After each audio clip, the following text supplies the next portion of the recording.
そもそも驚いたのは、まず斉藤知事に対してですね、自民党から共産党まで、維新もそうですけど、すべての会派の県議がですね、不信任決議案に賛成したわけじゃないですか。で、普通ありえないですけど、全会一致で不信任決議案が成立したわけじゃないですか。で、それをもって、斉藤知事は失職っていうものを選んだわけですよね。で、ところが、すべての県議が、斉藤知事は知事にしてほしくないという、ある意味意思表明をした、その後の選挙で、斉藤さんが当選したわけでしょう。おそらくね、県民からは、県議会の存在意義って何なんだろうって思われると思うんですよね。斉藤知事にパワハラがあったのかどうかっていうことについては、結局最後までね、決定的な証拠が出てこなかったじゃないですか。で、やっぱり今こうやって政治家やってて思うんだけど、28年も。本当に例えばパワハラをやってたんだったら、絶対に録音とか残ってるんですよね。報道を見てたら、結局百条委員会の委員長が言ってたのは、7人か8人、6人か7人か分かんないけど、その斉藤知事からパワハラを受けたみたいな問題で、証人として、いわゆる招いた、県職員の方々がいるわけじゃないですか。そしたら委員長の感覚だけど、斉藤知事から明確なパワハラを受けたという、結局証拠みたいのはなかったと。そういう発言はなかったと思うっていうようなことを言ってるわけですよね。じゃあ今までのことは何だったのか。山本一太群馬県知事ですが、群馬県定例記者会見で、記者に兵庫県議会の今回の騒動を聞かれ、次第にヒートアップしていきます。先ほどはダイジェストでしたが、全文をお聞きください。の受け止めなんかも伺えればと思います。わかりました。きっと宮村さんからこの質問が出るというふうに思ってたんですが、いろいろ思うところがあるんですけども、あんまりちょっと思ったことを言うと、また物議をかまして話題になっちゃうので、少し冷静に、冷静さを保ちながら、私の感じたことを整理して少しお話をさせてください。まずですね、兵庫県知事選挙の結果はですね、28年間、国会議員知事を務めてきた私としては、かなり衝撃的でした。で、なんで衝撃的だったかっていうとですね、今まで28年間、6回全県選挙を戦ってきたと。これは、いろいろ応援していただいている皆さんのおかげではありますけども、すべて、圧勝でトップ当選をさせていただいたと。で、しかも、いろんな選挙の応援に全国を飛び回った経験もあるんですけど、未だかつてですね、これだけテレビ、新聞、雑誌、初期にはネットも含めて、あらゆる特に既存のメディアから一方的にかなり攻撃された、批判された候補者が選挙で当選したっていうケースは一度も見たことがありませんでした。だからその意味では非常にある意味衝撃的だったという気がしています。で、例えばテレビとか新聞、いわゆる既存の、いわゆる今でいう本流のって言っていいのか分かんないんですけど、そういうメディアが特に間違った報道したとは思わないんですけども、やっぱりですね、あれだけ、連日、例えばテレビのワイドショーもそうですし、新聞も含めて、今のメディアが、なんていうんでしょうか、パワハラ問題について批判を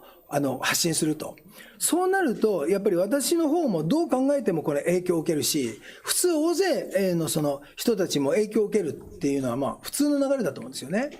ところがこの中でもですね、斉藤さんがやはり勝ったっていうことは、やはりアメリカみたいな現象がそのまま起こってるとは思わないんですけども、やっぱり日本国民っていうか少なくとも兵庫県民は、既存のメディアの報道とか発信を信じなかったっていうことだと思うんですよね。で、途中から特にネット見てたら、いや、実はパワハラ疑惑って言っても、本当にそうなのかと。斉藤さんってそんな知事って、そんな人なのかみたいな、なんて言うんでしょうか、違うんじゃないかみたいなネット世論が、起こったわけなんですけども、やっぱり多くの人たちは、いわゆる、これまでずっと、なんて言うんでしょうか、マスコミの主流を占めてきたテレビとか新聞とか、そういうメディアの報道だけに流されることなく、ネットもね、当然フェイクニュースもあるし、極端な考え方もあると思うんですが、やっぱりネットから出てくる新しい情報みたいなものも、しっかり頭に置いた上で判断したと。で、こういう言い方正しいかもしれない、どうか。今、既存のメディアの報道を信じなかったというよりは、信じなかったというよりは、そのまま鵜呑みにしなかったと。で、こういう現象って多分初めてだと思うんです。だから、多分10年後、20年後ぐらいに後で振り返ったときに、これある意味で言うと、その一つのターニングポイントになった。少なくとも選挙についてはですね、明らかに一つの転換点になった出来事だったというふうに振り返られるんじゃないかなという気がしています。で、私は、世界情勢は群馬県の県政にも関係があるという一応信念を持っているので、コロナの時もウルガさんと手分けして欧米のメディアの報道をずっとフォローしてたんですけどね。今でもずっといつもここで話している NBC のナイトリニュースっていうのを見てる。レスター・ホルトっていう一応キャスターが一番多分アメリカで信用できる人だと思って、見てるんですよね。CNN を見たりですね、NBC を見たりですね、時々 ABC を見たりですね、そんな感じなんですけども、やっぱり今回のアメリカの大統領選挙を見ると、イーロン・マスクの言い方を借りれば、オールドメディアの敗北だと。もうこれからこのオールドメディアは通用しないみたいな話をしてるんで、それはしかしアメリカの政治を見る限り、かなり事実に近い気がすると。で、例えば、そのテレビで言うと、アメリカのテレビで言うと、もう釈迦に説法ですけど、いわゆる、メジャーだと言われていた、その今言った CNN から始まって NBC、ABC、みたいな、ニュースは本当に主流で、FOX ニュース、FOX みたいなトランプを応援していたところは、なんとなくこう一段格が低いみたいに見られてたと。ところが FOX ニュースがそもそも他のメジャー、いわゆるメジャーな彼らが一流だと自分たちで思っているメディアの視聴率よりも全然高くて、全部多分合わせた以上に FOX ニュースが見られてるっていう現象はあったとしても、FOX ニュースでさえアメリカ大統領選挙では、その国民のなんていうか、意思を汲み取れなかったと。みんな接戦だって言ってたわけでしょ。だからやっぱりね、メディアのあり方って相当これから変わってくるんだと思います。で、昨日 NBC かなんか見てて、大統領選挙の、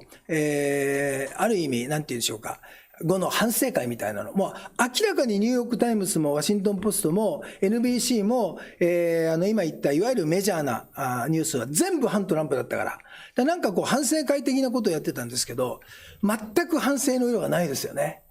だからやっぱこういうものなくなって驚いたんで、やっぱり日本のメディアの方々も一歩立ち止まって、この結果をよく見て、少しいろいろと考えられた方がいいんじゃないかなという感じがしたっていうことがまず一つです。それからもう一つ言うとですね、知事と県議会のあり方、いわゆる地方自治における二元民主制と言われている首長といわゆるその議会のあり方、これについてもですね、やっぱりある意味一石を投じたんじゃないかと思うんですよね。で、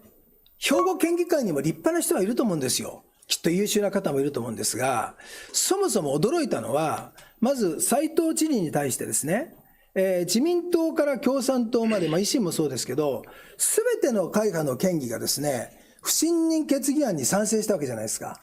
で、普通ありえないですけど、全会一致で不信任決議案が成立したわけじゃないですか。で、それをもって、斉藤知事は失職っていうものを選んだわけですよね。で、ところが、すべての県議が、斉藤知事は知事にふさわしくないという、ある意味意思表明をした、その後の選挙で、斉藤さんが当選したわけでしょう。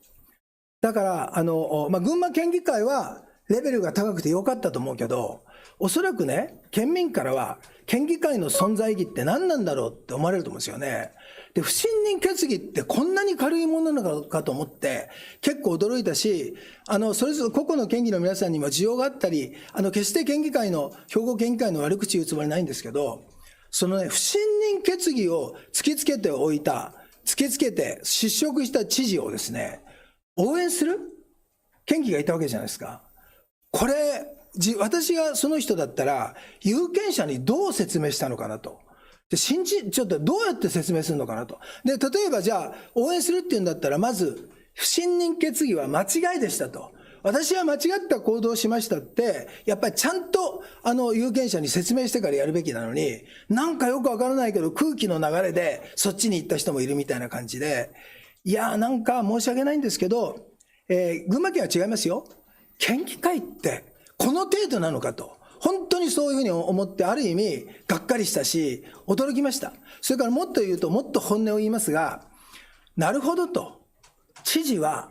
勝負できるんだなということが分かった。例えば群馬県はですね、知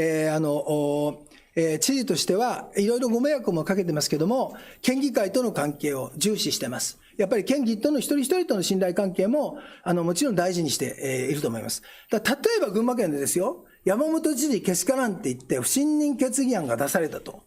で、少なくともですね、不信任決議案が群馬県議会から山本一太知事に出されたとしても、全会一致はありえない。やっぱりね、どんな苦しい時も応援してくれる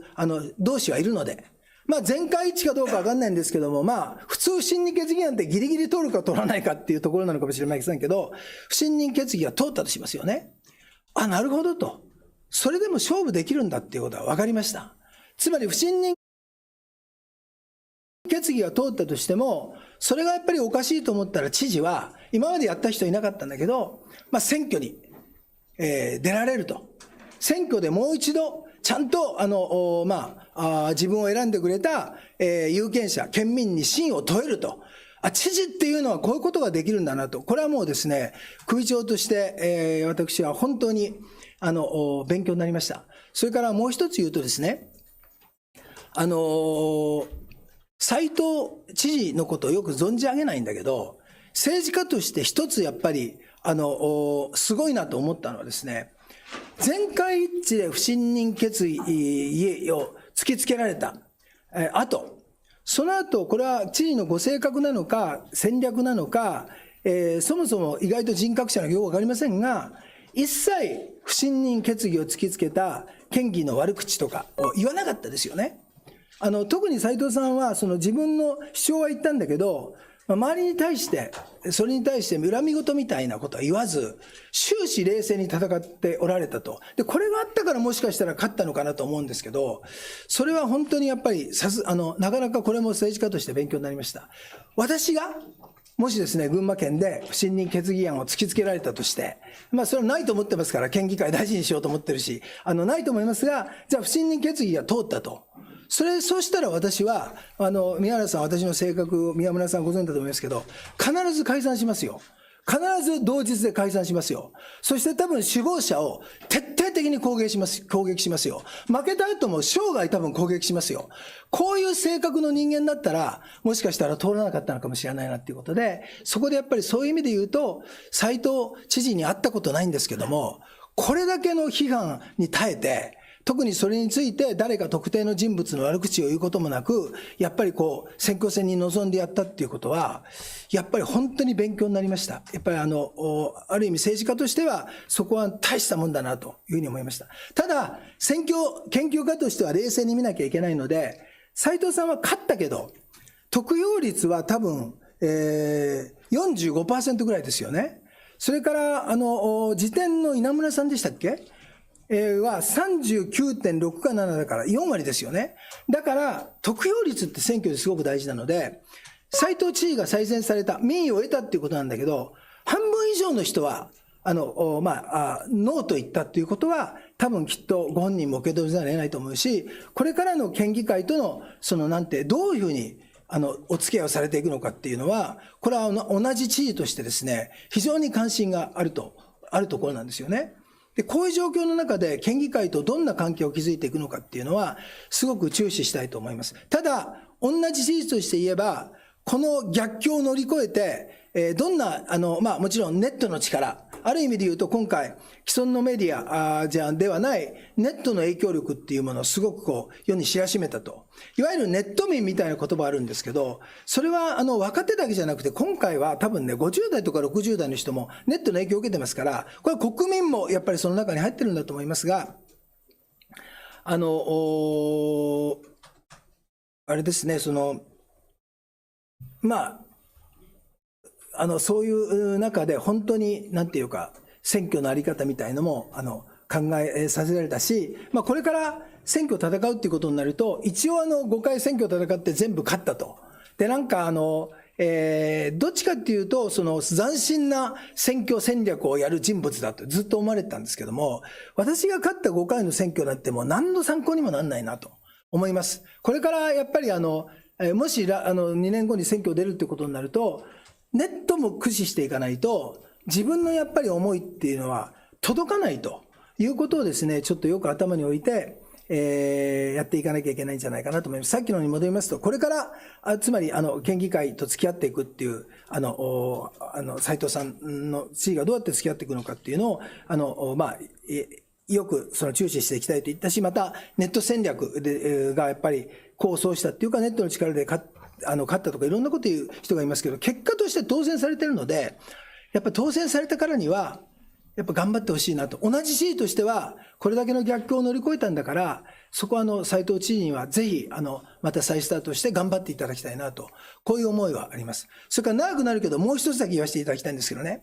今回斉藤知事がいろんなその行動発言がパワハラかどうかっていうことが問題になりましたよね。でこういう一連のいろんな県議会とのせめぎ合い、県政の中で亡くなられた方がいたと。これは本当にお気の毒だと思うし、これについては頃からお悔やみを申し上げたいと思うし、やっぱり一人一人の命が亡くなられたっていうのはすごく大きなことだと思うんですね。ただそのことはそのこととして、斉藤知事にパワハラがあったのかどうかっていうことについては、結局最後までね、決定的な証拠が出てこなかったじゃないですか。で、やっぱり今こうやって政治家やってて思うんだけど、28年も。本当に例えばパワハラをやってたんだったら、絶対に録音とか残ってるんですよね。それ録音も一切出てこなかったですよね。で、今日ちょっとさっき報道を見てたら、結局百条委員会の委員長が言ってたのは、7人か8人、6人か7人か分かんないけど、その斉藤知事からパワハラを受けたみたいな問題で、証人として、いわゆる招いた、県職員の方々がいるわけじゃないですか。そしたら委員長の感覚だけど、斉藤知事から明確なパワハラを受けたという、結局証拠みたいのはなかったと。そういう発言はなかったと思うっていうようなことを言ってるわけですよね。じゃあ今までのことは何だったのか。で、町議でも言ったんですけど、こうやって世の中で生きてて、誰からも評判のいい人なんていないですよ。それは記者の間だってそうだし、政治家でもそうだし、経済人もそうだし、誰からも評判のいい人なんていないわけじゃないですか。その中でやっぱりいろんなことが起きたときにね、私はパワハラ、セクハラ、もちろんなくしていかなきゃいけないと思うし、努力してきました。自分も欠点だらけの人間だけど、やっぱりパワハラ、セクハラ、こういうことをしちゃいけないと思いながら、やっぱり県の職員にも常にそのことを言ってるんで、それは大事だと思うんですけど、誰かを、この人はパワハラをしたみたいに言うときは、ちゃんとやっぱりね、証拠がないといけないと思う。このままだって斉藤知事が選挙に負けてたら、生涯パワハラをした人っていうことになったじゃないですか。だけど今申し上げた通り、もう一回言いますけど、百条委員会から呼んだ6人か7人かの、職員の方々から、結局明確なパワハラの話がなかったって委員長が言ってるわけでしょ。じゃあ何だったのかと。それから次々にワイドショーとか、週刊誌から出てくる斉藤知事の所業みたいなね、おねだり知事みたいな話で、行き過ぎのところはあったかもしれないけど、これって知事としての不信任に値することなのかっていう実は感触も今思えばあって、そういう意味で言うと私も、いわゆる既存のメディアの報道に結構すごく影響を受けてたっていうところがあるかなっていうのは反省してて、私はテレビや新聞を別に信じないわけじゃないけど、でもやっぱりそうじゃない、新しい情報とか、それは玉石混交でフェイクもあるかもしれないけど、やっぱりね、もうちょっとそういうところも、知事として、政治家として、しっかりやっぱり情報を全体を見ながら判断していかなきゃいけないんじゃないかなっていうことはですね、すごく思いました。よくね、世の中にはあるんですよ。この人がパワハラだみたいに決めつけて、証拠もないのに、伝聞で、この人が言ってたかとかね、こう言ってたかとかね、こういうのはね、やっぱり良くないと思う。どっかで聞いたような話かなと、もうこれ以上言いませんけど、思ったりして、そのことだけはちょっと申し上げておきたいなというふうに思います。今度の兵庫県知事選挙は、本当に知事として、学んだことはものすごくありますので、それはしっかりこれからの県政にも、あるいは政治家としての歩みにも、それから次の選挙にもですね、生かしていきたいと思います。大演説になっちゃってすいません。せっかく宮原さんが聞いてくれたんで、これでも相当冷静に喋ったつもりなんですけど、ちょっと物議をかました点があったらお詫びしたいと思います。以上です。20分もの大演説、山本一太知事ヒートアップしてましたね。兵庫県議会に疑問を持たれてます。皆さんはいかがでしょうか？よろしければコメントしていただけますと嬉しいです。ご視聴いただきありがとうございました。